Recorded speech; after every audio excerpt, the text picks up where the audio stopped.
Welcome to tarot with Bhanu channel. So இன்றைக்கான reading எதை பற்றி அப்படின்னு கேட்டிங்கன்னா, நோ கான்டாக்ட் ஆர் செப்ரேஷனில் இருக்கீங்க அப்படின்னா என்ன விஷயம் தடங்களாக இருக்குது, நீங்கள் ரெண்டு பேரும் ஒன்று சேர முடியாமல் இருக்கிறதுக்கு என்ன விஷயம் காரணமாக இருக்குது அப்படிங்கிறத தெரிஞ்சுக்க போகிறோம். அண்ட் உங்கள் பர்சனுடைய ஃபீலிங்ஸும் சேனலைஸ்டு மெசேஜும் லாஸ்ட்டாக பார்ப்போம். அண்ட் வித் டைமிங் ஃப்ரேமோட பார்ப்போம், எப்போ ரீயூனியன் நடக்கும் அப்படிங்கிறது டைமிங் ஃப்ரேமில் பார்க்கலாம். சரியா? ரீடிங் ஸ்டார்ட் பண்ணலாமா?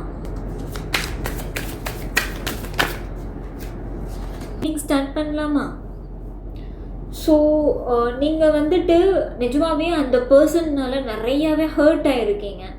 ரொம்ப ஹர்ட். இது ஹர்ட்னா ஒரு சாதாரண ஹர்ட்டிங்னு நம்ம சொல்ல முடியாது. இது ஒரு மிகப்பெரிய ஒரு ஹார்ட் பிரேக்கிங்கான சுச்சுவேஷன் அப்படிங்கிறது உங்கள் ரெண்டு பேருக்கு நடுவால் நடந்திருக்கும்.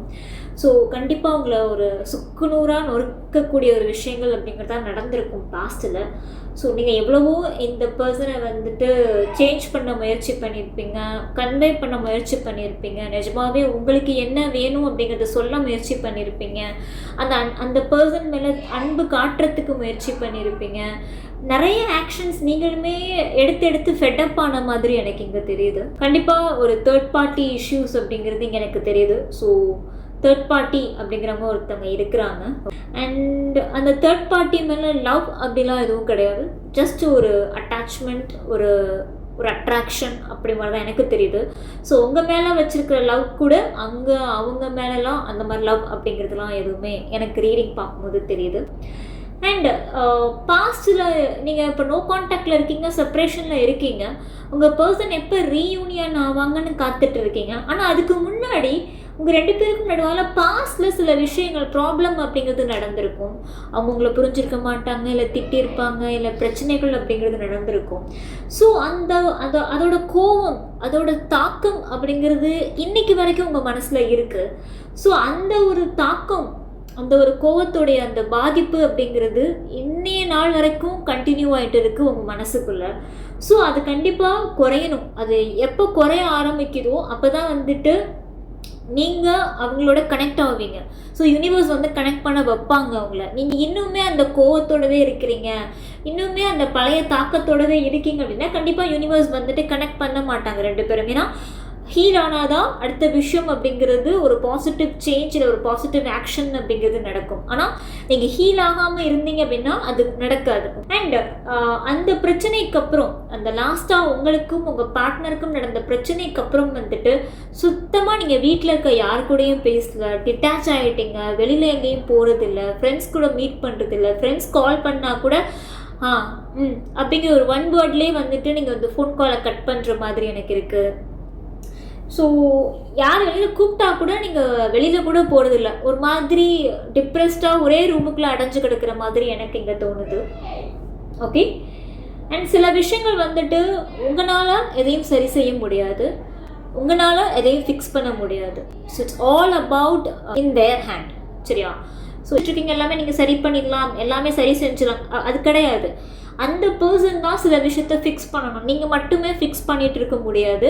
அண்ட் நீங்கள் மட்டுமே அன்பு காட்டிட்டும் இருக்க முடியாது. அந்த பர்சனும் திரும்ப அன்பு காட்டுறதுக்கான ஸ்டெப்ஸ் அண்ட் ஆக்ஷன்ஸ் எடுக்கணும். அண்ட் அந்த பர்சனுமே இந்த ரிலேஷன்ஷிப்பை வந்து முக்கியத்துவம், இந்த பர்சன் எனக்கு வேணும் அப்படிங்கிறத வந்துட்டு அந்த பர்சனுமே நினைக்கணும். ஸோ அதுக்கு ஒரு டைம் வேணும், அதுக்கு ஒரு ஸ்பேஸ் வேணும் கண்டிப்பாக. ஸோ அந்த டைம் அண்ட் ஸ்பேஸை வந்து அது புரிஞ்சுக்கோங்க, அந்த டைம் அண்ட் ஸ்பேஸை.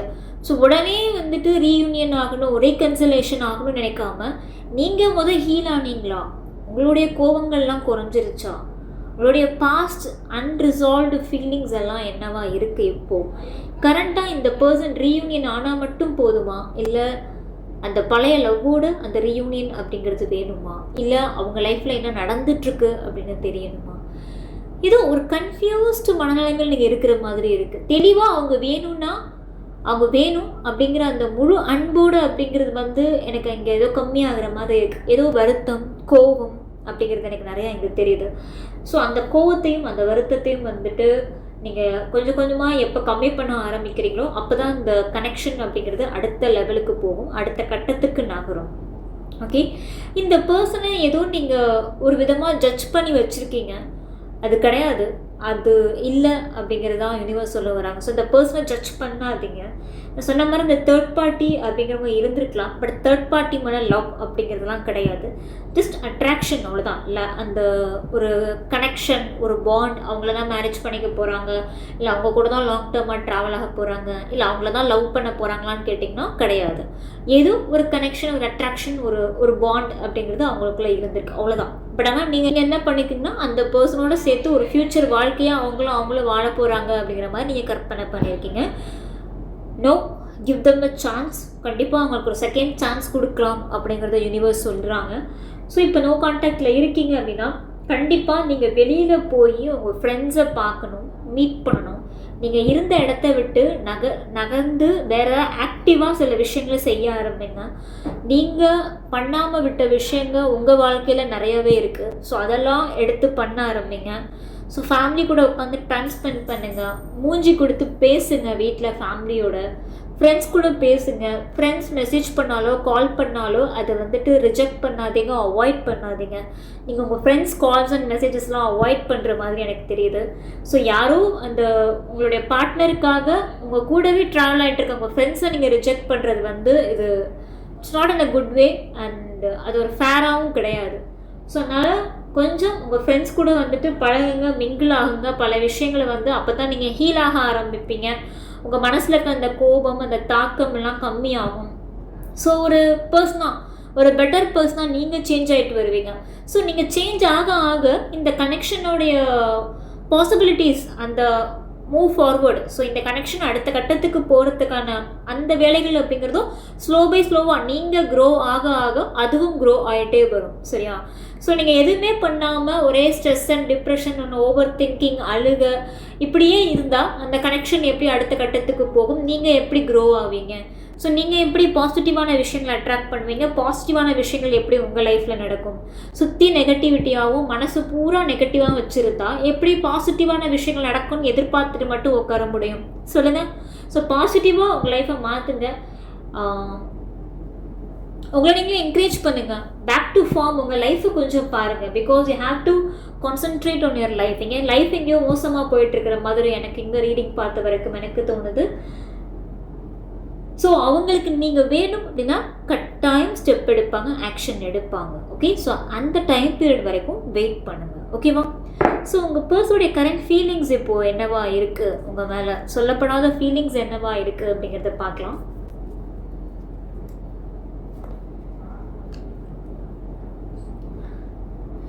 So I know exactly what I was doing.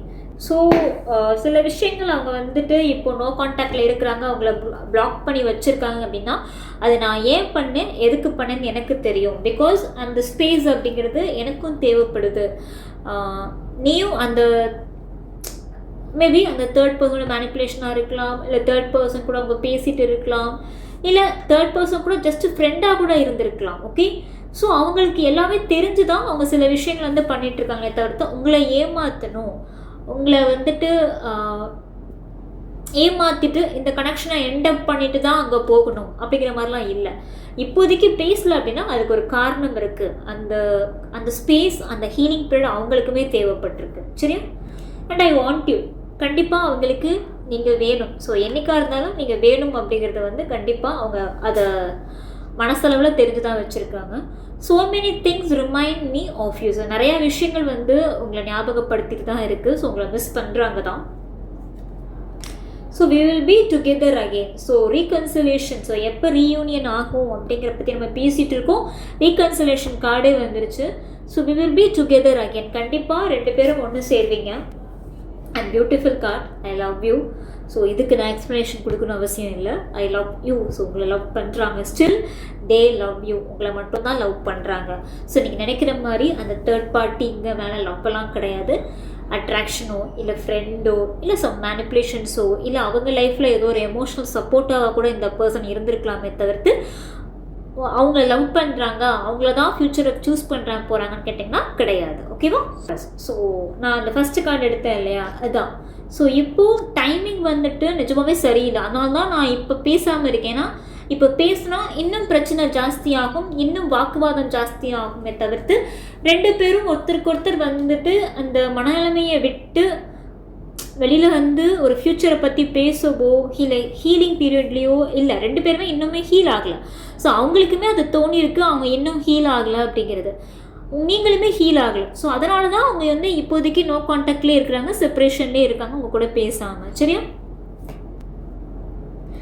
So கண்டிப்பாக நீங்கள் நினைக்கிறீங்க உங்கள் கூட பேசாங்க நோ கான்டாக்டில் இருக்கும்போது அந்த தேர்ட் பார்ட்டி கூட தான் டைம் ஸ்பெண்ட் பண்ணிகிட்ருக்காங்க நீங்கள் நினைக்கிறீங்க. அப்படி இல்லை, அவங்க வந்துட்டு நிஜமாகவே அந்த தேர்ட் பார்ட்டி அப்படிங்கிற ஒரு ஃப்ரெண்டாக இருந்திருக்கலாம், லைஃப்பில் ஏதோ ஒரு பார்ட், அவ்வளோதான். அதுக்காண்டி அவங்க கூட தான் முழு நேரமாக இருக்காங்க, அவங்க கூட தான் ஃபோன் பேசிகிட்டு இருக்காங்க, அவங்க கூட தான் மெசேஜ் பண்ணிகிட்டு இருக்காங்க அப்படின்னு நீங்கள் நினைக்க வேணாம். பிகாஸ் ஏன்னு கேட்டிங்கன்னா அவங்க முழுக்க முழுக்க வந்துட்டு அவங்களோட கெரியர், அவங்களோட ஒர்க்கை பற்றின விஷயங்கள் மட்டும்தான் கவனம் செலுத்துகிறாங்க. அதுவுமே ஏன்னு கேட்டிங்கன்னா உங்களுடைய ஞாபகங்கள் வரக்கூடாது. உங்ககிட்ட வந்து இப்போ அவங்க பேசக்கூடிய மனநிலைமையில் இல்லாதனால உங்களை மறக்கிறதுக்காக அந்த சுச்சுவேஷன்லேருந்து கொஞ்சம் பாஸ் பண்ணி பிரேக் விட்டு மற்ற விஷயங்களை கவனம் செலுத்துறதுக்காக ஒர்க்கில் ரொம்ப பிஸியாக இருக்காங்களே தவிர்த்து உங்களை தாண்டி வேற ஒருத்தவங்க கூட டைம் ஸ்பெண்ட் பண்ணிட்டு இல்லை. ஸோ எந்த விஷயம் பண்ணாலும் எந்த விஷயம் தேடினாலும் அதில் நீங்கள் தான் அவங்க வந்து அவங்களுக்கு ரிஃப்ளெக்ட் ஆகுறீங்க. ஸோ எல்லா இடத்துலையுமே நீங்கள் ரிஃப்ளெக்ட் ஆகிட்டே தான் இருக்கீங்க. ஸோ யாராவது ஒரு விஷயம் பேசினா கூட அவங்களுக்கு நீங்கள் பேசினது தான் ஞாபகத்துக்கு வருது. ஸோ ஒரு பாட்டு கேட்டால் கூட அதில் கூட உங்கள் ஞாபகம் தான் வருது.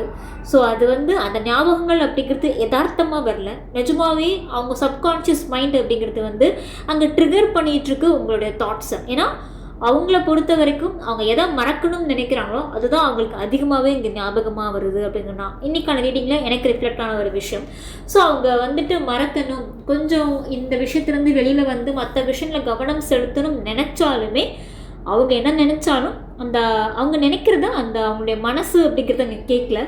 எல்லா இடத்துலையுமே நீங்கள் தான் அவங்களுக்கு தென்படுறீங்க. So I regret lying to you. So கண்டிப்பாக இந்த பாஸ்ட் நடந்த சில விஷயங்களை வந்து ஒரு பொய் அப்படிங்கிறது கண்டிப்பாக சொல்லியிருப்பாங்க. மேபி கோவத்தில் கூட சொல்லியிருப்பாங்க, ஆமாம் எனக்கும் அவங்களுக்கு கனெக்ஷன் இருக்குது, நான் அவங்கள தான் லவ் பண்ணுறேன்னு ஒரு பொய் கூட சொல்லியிருக்கலாம்.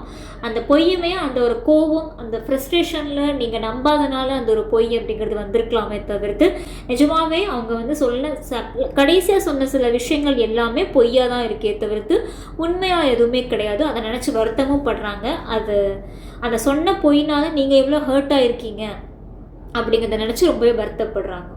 இந்த பொய் எப்பேற்பட்ட பொய்யாக இருந்திருக்குன்னா லாஸ்ட்டாக உங்களை ஹர்ட் பண்ண ஒரு பொய்யாக இருக்கும். அந்த ஹர்ட் பண்ண பொய் அப்படிங்கிறது இந்த பொய் எப்படி இருக்குன்னு கேட்டிங்கன்னா லாஸ்ட்டாக உங்களை ஹர்ட் பண்ணுற மாதிரி என்ன விஷயம் சொன்னாங்களோ அது பொய் அப்படிங்கிறதான்.